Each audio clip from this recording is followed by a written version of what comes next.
Okay.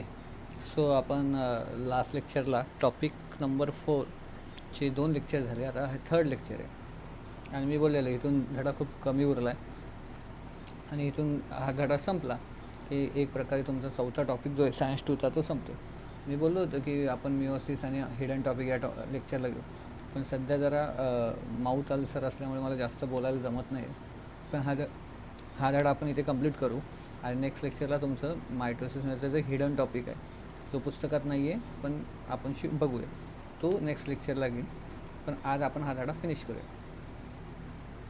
आता page number 44 आणि 45 हे 2 पेज उरले, 44 आणि 45. इव्हन जर आत्ता पण मला बोलायला इश्यू येत आहे कारण काही प्रोनाऊन्सिएशन माझे क्लिअर येणार नाही. सो त्याच्यामध्ये पेज नंबर 44 जो आहे त्याच्यामध्ये माय रोल इन एन्व्हायरमेंट बरोबर हा चार्ट दिला आहे आणि चार्टमध्ये conservation, control, production, preservation, prevention आणि अवेअरनेस असे बॉक्स दिले. तर हा चार्ट इनकम्प्लीट दिला जाईल आणि तुम्हाला कंप्लीट करायला येईल. प्रत्येक ह्याच्यामध्ये बघा 3, 4, 5, 6 असे दिले. तर तुम्हाला प्रत्येक ह्याच्यात काय केलं जाईल, एक ब्लँक जागा दिले बरोबर. मग ह्याच्यामधलं एक तुम्हाला यायचं तर जिथे 2 आणि 3 दिलेले तिथे एक ऑलरेडी पॉईंट दिला जाईल, दुसरा पॉईंट तुम्हाला लिहायचा. असं तुम्हाला हा चार्ट कंप्लीट करायला पण येऊ शकतो 3 मार्काला, कळतं. सो हा चार्ट प्रत्येकाने कंप्लीट करायचा, पाठ करायचा. मी चार्ट एक्सप्लेन करतो की नेमकं चार्टमध्ये काय दिलं, पण ह्याच्यावर क्वेश्चन कसा विचारतील हे. आणि तुम्हाला हा चार्ट कंप्लीट करणं येऊ शकतं किंवा डायरेक्ट बोलतील की तुमचा एन्व्हायरमेंटमध्ये रोल काय, एन्व्हायरमेंट कन्झर्वेशनमध्ये रोल काय. तर हेच टॉपिक किंवा हेच गोष्टी तुम्हाला तिथे छापायच्या आहेत किंवा तिथे लिहायच्या आहेत, कळलं. सो आज आपण हा चार्ट बघूया. पेज नंबर 44चा जो पहिला चार्ट आहे तोच आपण बघूया, ठीक आहे.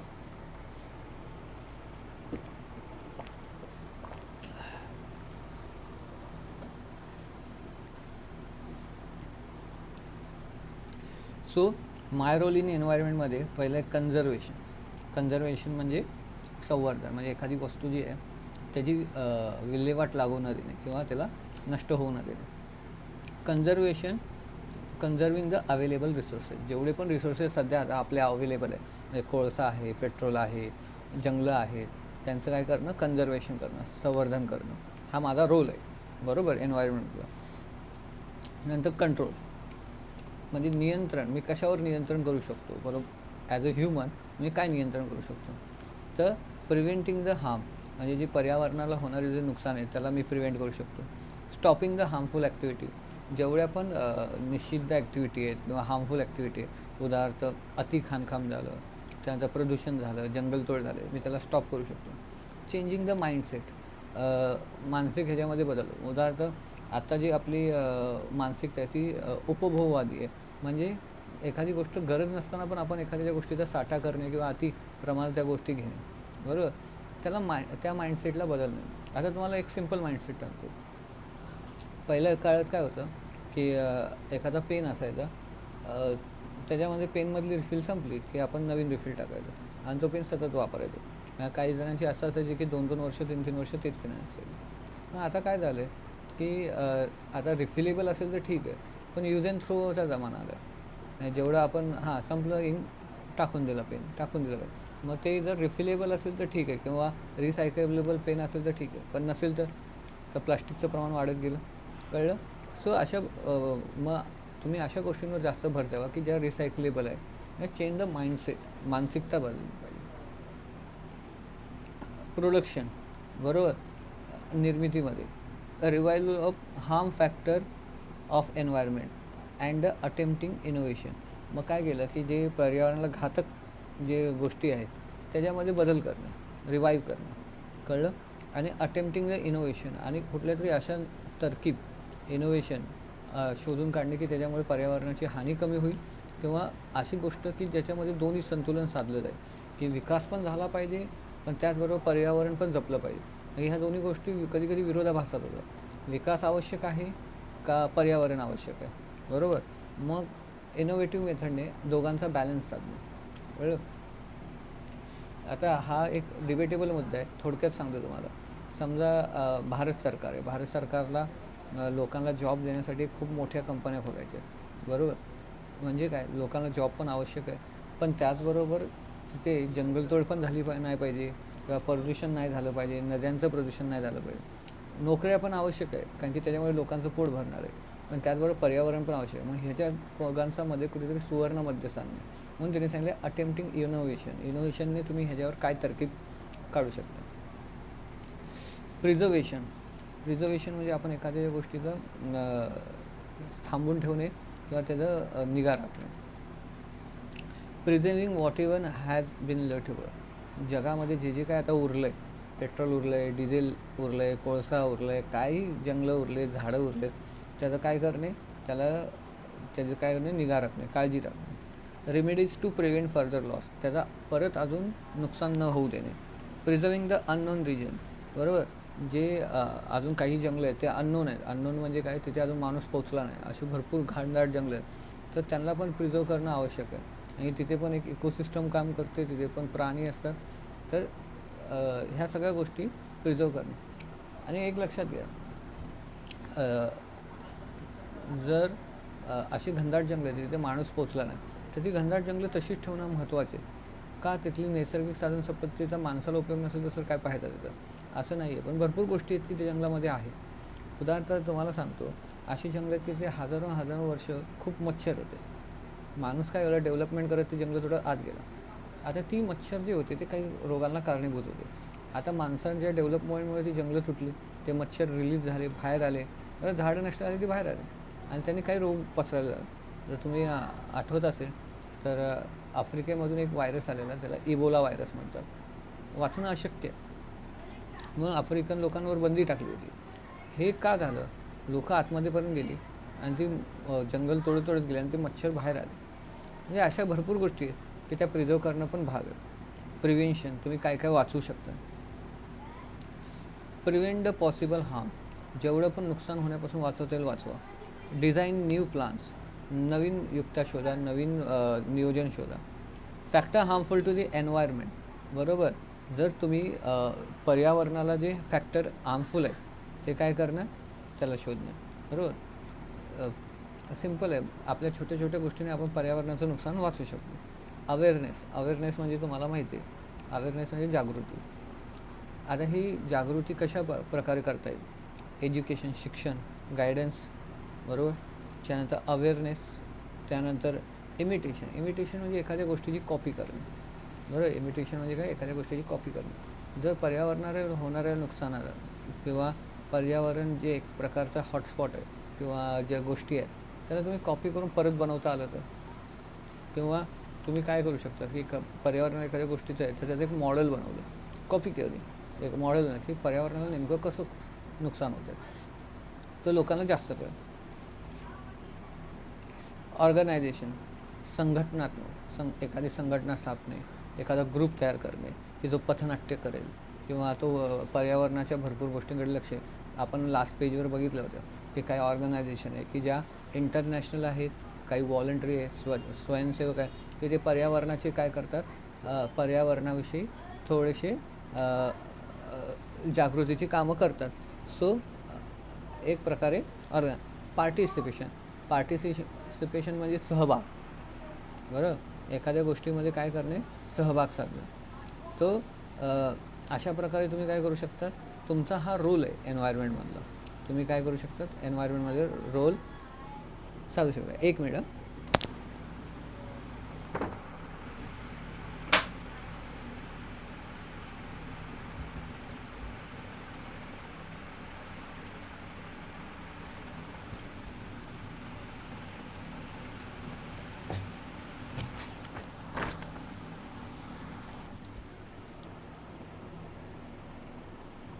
ओके. सो हे झालं तुमचा चार्ट. आता हॉटस्पॉट ऑफ बायोडायव्हर्सिटी. हॉटस्पॉट म्हणजे एकदम सेन्सिटिव्ह. आता तुम्ही बघितलं असेल कोरोनाच्या वातावरणामध्ये तुम्ही हॉटस्पॉट हा शब्द ऐकला असेल. हॉटस्पॉट म्हणजे जिथे कोरोनाचे पेशंट जास्त सापडायला लागले, म्हणजे जास्त संवेदनशील एरिया. संवेदनशील एरिया म्हणजे काय, की अशी एरिया की जिथे एन्व्हायरमेंटचं नुकसान होऊ शकतं, थोडं तरी तुम्ही इंटरफेअर केलं किंवा कुठे ॲक्टिव्हिटी जायचं, तर हॉटस्पॉट ऑफ बायोडायव्हर्सिटी. असे कुठले ठिकाण आहेत ते हॉटस्पॉट आहेत, म्हणजे संवेदनशील आहे. तिथे नुकसान होऊ शकतं, थोडे तरी तुमची ॲक्टिव्हिटी बघा 34 highly sensitive biodiversity spots are reported all over the world. Such area had once occupied 15.7 area of the earth. 34 अशी बायोडायव्हर्सिटी एरिया आहे की जे जगामध्ये होते. सच एरिया ऑक्युपाय अशा एरिया जगाच्या 15.7% एवढा एरिया काबीज करत होतो. At present 86% of sensitive area already destroy. Present only 2.3 area of earth has been left over with the sensitive spot. It includes 1.5 lakh plant species which are the 50% of world count. तर त्यांनी काय सांगितलं हे पहिलं काय होते 34 hotspot होते. Hotspot म्हणजे काय एकदम अतिसंवेदनशील एरिया की जिथे बायोडायव्हर्सिटी कमालीची आहे, बरोबर, पण प्रोग्रेस होत गेली आणि हे हॉटस्पॉट काय झाले नष्ट झाले. मग त्यांनी काय सांगितलं की पहिला पूर्ण पृथ्वीचा 15% एरिया अशा हॉटस्पॉटमध्ये होता. आता त्यांनी काय सांगितलं जेवढे हॉटस्पॉट होते त्यातले 86% हॉटस्पॉट्स आता नष्ट झालेले, बरोबर. ऑनली 2.3 एरिया ऑफ जगाच्या 2.3% एवढा एरियाज सेन्सिटिव्ह उरला. सेन्सिटिव्ह म्हणजे काय की जिथे अजून पण बायोडायव्हर्सिटी कमालीची आहे, कळलं. So as far India consider out of 135 species of animal 85 species are found in the jungle of eastern region. So about the 1500 endemic plant species found in the western Ghats. Out of total plant species in entire world, 50,000 are endemic. Collect more reason. आता बघा काय सांगितलं sir, इंडियाच्या बाबतीत विचार केला तर प्राण्यांचे 135 जाती, नंतर 85 जाती, त्यातल्या 85 जाती ह्या ईस्टर्न रिजनमध्ये म्हणजे भारताचा जो पूर्व भाग आहे तिथे सापडतात. About 1500 1,500 endemic plant species are found in a Western Ghat. जेवढे पण प्लांट आहेत त्यातले 1,500 जाती एंडेमिक म्हणजे स्थानिक त्या क्षेत्रात सापडणारे are found in a Western Ghat, बरोबर, त्या वेस्टर्न घाटमध्ये. Out of total plant species entire world 15,000 are endemic. एक लक्षात द्या, पॅन्डेमिक एंडेमिक हे वर्ड आहे. एंडेमिक म्हणजे काय की त्या क्षेत्रामध्ये सापडणाऱ्या वनस्पती. तर त्यांनी काय सांगितलं की जेवढ्या पण स्पीशीज आहेत त्यातल्या 50,000 स्पीशीज जे आहेत ह्या स्थानिक आहेत म्हणजे त्या क्षेत्रामध्ये आढळतात. Collect the more information. आता ह्याच्याविषयी मोर इन्फॉर्मेशन फाउंड करा. तर ह्यामध्ये जास्त काय नाही दिले की एवढे हॉटस्पॉट होते ते कालांतराने नष्ट झाले आणि आता काही आपल्याला जे उरले ते वाचवायला पाहिजे. खाली एक बॉक्स आहे, तो बॉक्स मी तुम्हाला समजवतो. 3 endanger heritage place of country. आता एंडेजर म्हणजे खतऱ्यात असणारे, हेरिटेज प्लेस. हेरिटेज म्हणजे वर्ल्ड ऑर्गनायझेशन काही स्टेटला हेरिटेज वारसा म्हणून डिक्लेअर करते. वारसा म्हणजे काय, तिथे काहीतरी अशी गोष्ट आहे की जी बाकीच्या ठिकाणी जास्त आढळत नाही, त्यात तिथलं वैशिष्ट्य आहे म्हणून त्याला वारसा साईड म्हणून काय केलं जातं, डिक्लेअर केलं जातं. The western Ghat. वेस्टर्न घाट म्हणजे तुम्हाला माहिती आहे, ज्याला आपण मराठीमध्ये दुसरा एक शब्द आहे सह्याद्री.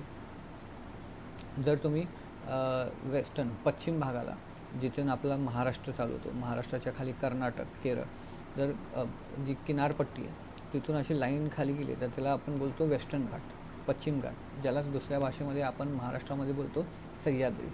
कळतं, सह्याद्रीच्या रांगा. तर ह्या सह्याद्रीच्या रांगा Gujarat, Maharashtra, Goa, Tamil Nadu, Kerala has been endangered due to the mining industry and search for natural resources. Habitat of Asiatic lion, wild bison are region have been under threat. आणि हे जे वेस्टर्न घाट होते इथे पसरलेले, मायनिंग म्हणजे खाणकाम, त्यानंतर इंडस्ट्री म्हणजे काय, उद्योगधंदे किंवा कारखाने, ह्याच्यामुळे काय झालं की ह्यांचं नुकसान झालेलं आहे, कळलं. त्यामुळे एशियाटिक लायन, आशियामधला सिंह, वाईल्ड बिसन नावाचा एक हरणासारखा प्राणी आहे, बरोबर, ह्यांचं पण काय झालं हे नष्ट व्हायला आले. आणि तुम्हाला पण मी सांगितलेलं की भारतामध्ये सिंह फक्त एकाच ठिकाणी सापडतात, गुजरातमधलं गीर, बरोबर. मानस सँच्युरी of Assam is under threat due to the dams and indiscriminate use of water. Tiger and rhino that region under the threat. Manas अभयारण्य नावाचं एक अभयारण्य आहे जे कुठे आहे, आसाममध्ये. आता आसाममध्ये गेंडे आढळतात. गेंडे आणि टायगर त्यांचं पण अस्तित्व नष्ट आलं का की मानस सँच्युरी जिथून भरपूर नद्या वाहतात तिथे डॅम बांधत दिले. धरणं बांधत असल्यामुळे जंगलांवर परिणाम होतात, जंगलं पाण्याखाली जातात, कळलं. त्यामुळे तिथले रायनोज, गेंडे आणि वाघ ह्यांच्यावर लोकसंख्येवर पण काय झाले, परिणाम होत आला. सुंदरबन कुठे आहे, बंगालमध्ये. आता सुंदरबन कशासाठी फेमस आहे, आपले वाघ, बरोबर, Asiatic tiger of West Bengal reserve for tiger. However, tiger population overall local environment seriously challenged by the dam, deforestation, excessive fishing, trenches dug for the same. तर त्यांनी काय सांगितलं, तिथे पण हीच हालत आहे की तिथे मोठ्या प्रमाणात मच्छीमारी केली जाते. सर मच्छीमारीच आणि वाघ कमी व्हायचं का? लोक काय करतात, मच्छीमारी करायला नदीत जातात आणि कसं आहे, ती नदी क्रॉस करून जंगलात जातात आणि तिथे जंगलामध्ये मध गोळा करणे, तिथून किनाऱ्यावरून मासे सापडताना तिथे जाणे. मग त्यावेळी काय होतं, तिथे वाघांचं वास्तव्य असतं. वाघाने हल्ला केला की त्याला मारणार ते, कळलं. तर त्यामुळे तो अफेक्ट झालेला एरिया. सो तिथे पण धरणं, जंगलाची तोड, फिशिंग ह्याच्यामुळे पण तिथलं काय झालं, टायगरचं अस्तित्व नष्ट होत चाललं. ह्याच्यामध्ये पण हे बघा. आणि नंतर मानस सेंच्युरी आणि सुंदरबन सेंच्युरी ह्यांची लोकेशन आणि कुठल्या प्राण्यासाठी ती प्रसिद्ध आहे हे लक्षात ठेवा, विचारलं तर. मानस सेंच्युरी, बरोबर, टायगर आणि रायनो. सुंदरबन टायगरसाठी फक्त. आता हे जे प्राणी नष्ट होत आहे, तर कसं असतं, जसं गेममध्ये लेवल असते, पहिली लेवल, दुसरी लेवल, तिसरी लेवल, चौथी लेवल, बरोबर, तसं कसं आहे की ते नष्ट अचानक होत नाही. एक लेवल असते की या लेवलला पोचला की समजायचं की थोडंसं डेंजर आहे, ह्याच्या लेवलला जर अजून डेंजर आहे, ह्याच्या लेवलला बोलला की एकदमच खतरनाक, आणि ह्या लेवलला बोलला की तो संपला, बरं. तर तसं प्राण्यांची जी नष्ट होण्याची आहेत त्याच्यावरच्या काही टप्पे आहेत, बरोबर. त्याच्यामध्ये पहिलं जर पेज नंबर 45वर गेला तर क्लासिफिकेशन ऑफ थ्रेटन स्पीशीज, ज्या प्रजाती नष्ट होत आहेत त्यांचे प्रकार. पहिलं एंडेंजर्ड स्पीशीज. बघा, either number of this organism is decline. एकतर ह्या प्रकारच्या जे प्राणी एंडेंजर्ड स्पीशीज म्हणून ओळखले जातात त्यांचा एकतर आकडा खूप कमी झालेला आहे, or their habitat is shrunk. तर त्यांचं जे राहण्याचे ठिकाण आहे ते एवढं श्रंक झाले की that they can be extend near future, म्हणजे ते अस्तित्वात नष्ट होऊ शकतं. If the conservative measure not implemented, example lion tail monkey, lesser florican.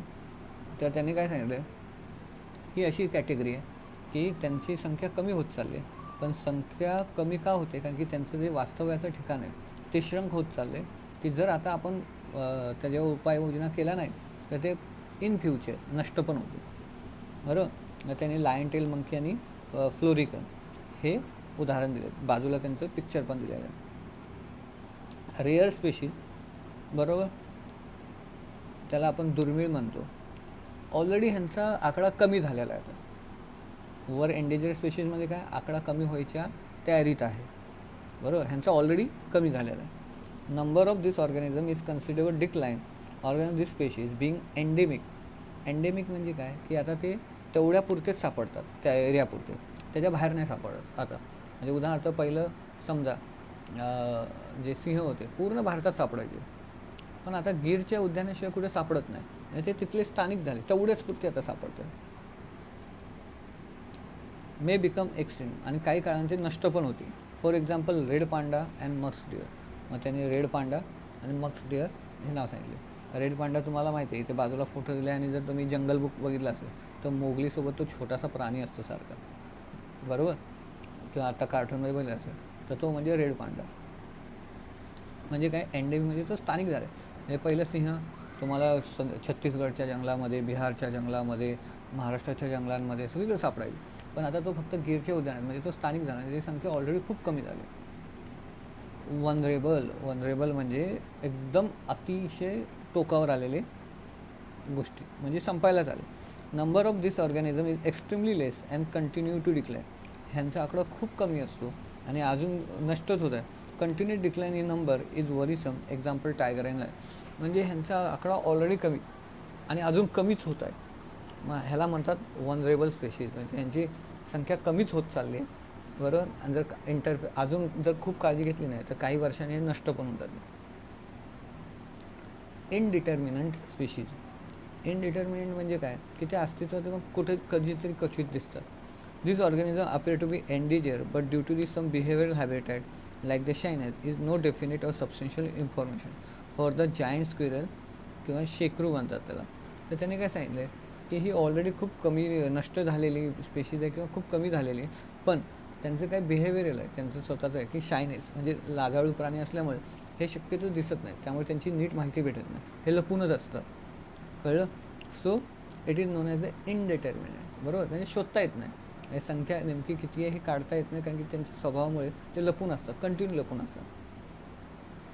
बाजूला दिलं आहे 22nd मेन बायोडायव्हर्सिटी डे, लक्षात ठेवा, मॅच द फॉलोइंगला विचारला जातो. मग डू यू नो, आता डू यू नो म्हणून खाली आहे, त्याच्यामध्ये international union for the conservation nature prepare the red list that content the names of endangered species from different country. Pink pages of this book contain the name of endangered species, while the green pages contain name of the previously endangered but presently same. मग त्यांनी एक सांगितले, आपण बघा मागे संस्थांची नावं बघितली, तर त्यामध्ये एक संस्था होती international union for the conservation of nature, IUCN. ही एक रेड लिस्ट जाहीर करते. रेड लिस्ट म्हणजे एक यादी जाहीर करते. मग त्या यादीमध्ये काय असतात, कलरचे पेजेस असतात. म्हणजे त्यांनी सांगितले जर एखादं पिंक कलरचे पेजेस आणि त्याच्यावर काही प्राण्यांची नावं लिहिली तर समजायचं की ही एंडेंजर स्पेशीज, म्हणजे ही जी संख्या कमी होत चाललेली. आणि ग्रीन पेजेस म्हणजे काय, ही पहिली एंडेंजर स्पेशीज होती, पण आता त्यांची संख्या वाढायला लागली, बरोबर. ग्रीन पेज IUCN नावाची संस्था आहे. मग खाली वर्ल्ड वाईड फंड दिला आहे, think. According to about 30% animal have become the extinct over the period. खाली ऑलवेज रिमेंबर अँड थिंक आहे. सो एक प्रकारे हा धडा तुमचा तिथे संपतो आहे, कळलं. सो हा धडा तुमचा संपला. बघा आता जर तुम्ही बघितलं सायन्स 2मध्ये पहिला धडा संपला, दुसरा धडा संपला. दुसरा धडा म्हणजे तो लास्टचा टॉपिक मी तुला सांगितला आहे, माझ्या लक्षात आहे फक्त ह्याच्यामुळे अल्सर असल्यामुळे मला बोलता येणार जास्त, नाही तर मी आत्ता अजून 20 मिनिटाचं लेक्चर एक्सटेंड केलं असतं, ठीक आहे. म्हणजे ऑलमोस्ट संपला आहे, पण तुम्ही मायटोसिसपर्यंत क्लिअर करा, कारण की तोपर्यंत मायटोसिसपर्यंत मी धडा नीट शिकवलेला आहे, क्लिअर कट, कळलं. सो मी तुम्हाला काही क्वेश्चन जर जमले मला तर मी तुम्हाला स्क्रीनशॉट पाठवेल, काय बघू. पण पहिला धडा संपला, दुसरा धडा संपला, चौथा धडा संपला. ऑलरेडी सरांनी सोशल हेल्थ लागतात, 4 धडे संपलेले, कळलं. आणि तिकडं आपण दुसरा आणि तिसरा, बरोबर, म्हणजे एकूण 6 धडे तुमचे संपलेले आहेत 20 पैकी, म्हणजे 25% सिलेबस झालेला आहे तुमचा. सो प्लीज धडे नीट वाटा. आणि मी परत सांगितलं सेकंड धडे जर मायटोसिसपर्यंत क्लिअर ठेवा, ते पण मी नीट शिकवलेलं आहे. मग आपल्याला मायटोसिस नीट समजलं तर मिओसिसचा आणि मायटोसिसचा गिव्ह डिफरन्स जरा समजणं सोपं जातं, कळलं. सो नेक्स्ट लेक्चरला आपण मायटोसिस मिओसिसचा डिफरन्स आणि जो हिडन टॉपिक आहे तो बघूया. आज जरा माऊथचा इश्यू असल्यामुळे नाही होत आहे. आणि नेक्स्ट लेक्चरमध्ये तुम्हाला कुठला धडा पाहिजे, बरोबर, जर पॉसिबल असेल, जास्त टेक्निकल धडा नसेल, कारण की काही धडे असे आहेत की ते प्रत्यक्ष तुम्ही समोर बसूनच शिकलेत पाहिजे, बरोबर. शक्यतो मी असे धडे कवर करतो आहे की ते इझिली तुम्ही कवर करू शकता. जर नेक्स्ट लेक्चरला मध्ये मला सांगा की तुम्हाला नेमका कुठला धडा पाहिजे, ठीक आहे. सायन्स 1चा, सायन्स 2चा कुठलाही धडा, ठीक आहे. किंवा तुम्हाला अजून काय एक्सपेक्टेशन आहे सायन्समध्ये, नाही सर आम्हाला असं असं हे होतं आहे. आणि जोपर्यंत तुम्ही कमेंट करणार नाही, कारण की आत्ता आपल्याकडे कम्युनिकेशनचं एकच माध्यम आहे की तुमचे कमेंट्स, बरोबर, यूट्यूबवर. जोपर्यंत तुम्ही कमेंट्स करणार नाही, जोपर्यंत तुम्ही मला त्याच्यामध्ये सांगणार नाही, तोपर्यंत मला कळणारच नाही की तुमच्या डोक्यात काय चालू आहे, नेमकं काय चुकतं आहे या काय पाहिजे, कळलं. सो फक्त काही 1-2 जणच आहेत तेच कमेंट्समध्ये थोडंफार रिस्पॉन्स देत आहेत, बरोबर, हे आहे ते आहे, आणि मी डाऊट, बरोबर. सो जोपर्यंत तुम्ही करणार नाही तोपर्यंत मला काहीही कळणार नाही, ठीक आहे. सो प्लीज कमेंट्समध्ये प्रत्येकाने ॲक्टिवली पार्टिसिपेट करा, डाऊट विचारा, आम्हाला हे पाहिजे, असं पाहिजे, असं असेल तर जरा कन्व्हिनियंट पडेल तर या गोष्टी हे करा. पुस्तकाची दुकानं उघडलेली आहेत, गाईड, डायजेस्ट पुस्तकं अवेलेबल आहेत, बरोबर, घ्या आणि अभ्यासाला लागा. So please next time me lecture open करेल तर मला डाऊट कमेंटमध्ये सजेशन की नेमकं काय पाहिजे, काय एक्सप्लेन करायची मेथड पाहिजे, की सर असं एक्सप्लेन करा, काय करा, तर हे सगळं तुम्हाला मला आलं पाहिजे, ठीक आहे. सो अशा प्रकारे आपला 4th एन्व्हायरमेंटल मॅनेजमेंट हा जो टॉपिक आहे तो संपतो, ठीक आहे. आता नेक्स्ट धडा कुठला आहे, आम्ही घ्यायला काही नाही, घ्यायला 5वा टूवर्ड ग्रीन एनर्जी आहे ह्याच्यानंतरचा घेतला असता, पण हा धडा समजण्यासाठी थोडासा कॉन्सेप्ट सायन्स 1चा 4था धडा समजला पाहिजे, तेव्हा तुम्ही ह्याच्यातला 5वा धडा थोडासा कळते. सो असे धडे काही काही इंटरलिंक आहेत. बघा कुठला धडा तुम्हाला पाहिजे, तुम्ही मला सजेस्ट करा. जर तो पॉसिबल असेल असं घेणं तर मी घे, आणि नाहीतर मी शक्यतो आता सायन्स 2चे आपण नाही म्हटले तर 3 धडे बघितलेत, 4 धडे झालेले सोशल हेल्थमधून. आपण सायन्स 1कडे आपण जाऊया नेक्स्ट लेक्चरला शक्यतो. तर प्लीज कमेंटमध्ये सांगा कुठला धडा पाहिजे. ठीक आहे. Okay, best of luck.